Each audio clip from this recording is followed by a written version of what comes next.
அனைவருக்கும் வணக்கம். நாம இப்ப முறுக்கு செய்யறதுக்கு மாவு ரெடி பண்ணிக்கலாம். அதுக்கு 4 கப்பு பச்சரிசி எடுத்து வச்சிருக்கோம். 1 கப்பு உளுந்து. இது ரெண்டையும் நம்ம இதை வறுத்து போட்டு மிஷினில் அரைச்சிட்டு வந்துட்டா நம்ம வேணுங்கிறப்ப கொஞ்சம் கொஞ்சம் மாவு செஞ்சு முறுக்கு பிழிஞ்சு கொடுக்கலாம். பிள்ளைங்களுக்கு நம்ம சாப்பிட்டுக்கலாம். அது எப்படி செய்யறதுன்னு, உளுந்து எப்படி வறுக்கிறேன்னு பார்க்கலாம். கடாய் காய் போட்டிருக்கோம். அதில் நம்ம உளுந்து பாதி போட்டுக்குவோம், அப்புறம் பாதி போட்டு வறுக்கலாம். நல்லா வாசனை வர வரைக்கும் வறுக்கணும். 4 பங்குக்கு 1 பங்கு உளுந்து போட்டா போதும். நல்லா முறுக்கு நல்லா டேஸ்டா நல்லா வரும். ரொம்ப சவக்க வேண்டாம், ஆனா வாசனை வரும் உளுந்து. அந்த டயத்துல நம்ம எடுத்துடலாம். இப்ப வாசனை வருது, எடுத்துடலாம்.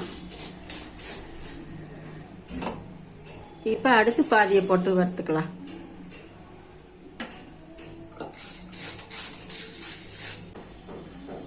இப்ப பாதியும் நல்லா வர விட்டுருச்சு, வாசம் வந்துருச்சு. ரெண்டையும் சேர்த்து மிஷின்ல நல்லா நைஸா அரைச்சிட்டு வந்துக்கலாம். அரிசியும் உளுந்தும் வறுத்துட்டு அரைச்சிட்டு வந்தோம் மிஷின்ல நைஸா. அதை நம்ம சளிச்சு ஸ்டோர் பண்ணியாச்சு முறுக்குக்கு.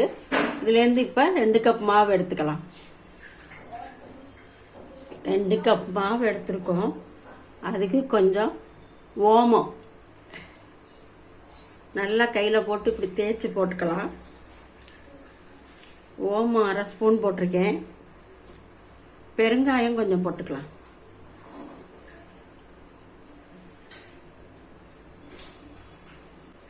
உப்பு கொஞ்சம் போட்டுக்கலாம். 1/4 ஸ்பூன் உப்பு போட்டுக்கிறேன். இதை போல நல்லா கலக்கிக்கலாம். நல்லா எல்லா இடத்துலையும் செய்யற மாதிரி கலந்துக்கிட்டு இப்ப நல்லா கலந்தாச்சு. இதுல தண்ணி ஊத்தி பிசைஞ்சுக்கலாம். மாவு இப்ப பிசைஞ்சாச்சு. இந்த முறுக்கு கட்டையில வச்சு எண்ணெயில புழிஞ்சுடலாம். கடாயில எண்ணெய் வச்சு காய வச்சுக்கலாம். எண்ணெய் காஞ்சிருச்சு. இப்ப நம்ம முறுக்கு செஞ்சு போடலாம். கட்டையில வச்சதை இந்த மாதிரி நம்ம ஒரு கரண்டியில புழிஞ்சு நம்ம போட்டு வேக வச்சு எடுக்கலாம். நாம இப்ப செய்யறது நூடுல்ஸ் முறுக்கு. ரொம்ப வேக வைக்காம எடுப்போம். இது குழந்தைங்களுக்கும் பெரியவங்களுக்கும் ரொம்ப பிடிக்கும். எங்க வீட்டுல எங்க வீட்டுக்காரருக்கு, என் பேரனுக்கெல்லாம் ரொம்ப பிடிக்கும். அது மாதிரிதான் நம்ம செய்யறோம். ரொம்ப நேரம் வேக விட வேண்டாம். மேல வந்தோன்னே திருப்பி எடுத்துடலாம். ரொம்ப சாஃப்டா இருக்கும். குழந்தைங்கெல்லாம் அது நூடுல்ஸ் முறுக்குன்னு சொல்லுவாங்க. இல்லையா, நான் அதிலே புளிய தெரியும் சொன்னா அதிலே நம்ம புளிஞ்சு எடுத்துடலாம்.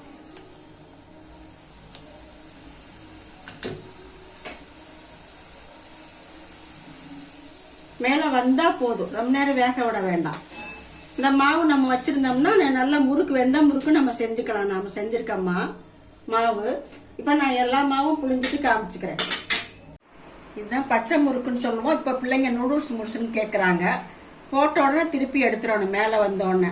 இது இன்னைக்குதான் சாப்பிட முடியும். நாளைக்கு வச்சிருந்தா அப்படி எலும்பு மாதிரின்னு சொல்லுவோம். அந்த மாதிரி கஷ்டமாயிரும் சாப்பிட. ஆனா அது ஒரு டேஸ்டா இருக்கும். இதை எப்படி செய்யறதுன்னு இப்ப பார்த்தோம். பாருங்க, இப்படி சாஃப்டா இருக்கும், நூடுல்ஸ் மாதிரியே. அதனாலதான் இதுக்கு பேர் எங்க பிள்ளைங்கலாம் நூடுல்ஸ் முறுக்கு செய்யுங்க அப்படித்தான் சொல்லுவாங்க. இது எல்லாருக்குமே ரொம்ப பிடிக்கும். செஞ்சு பாருங்க.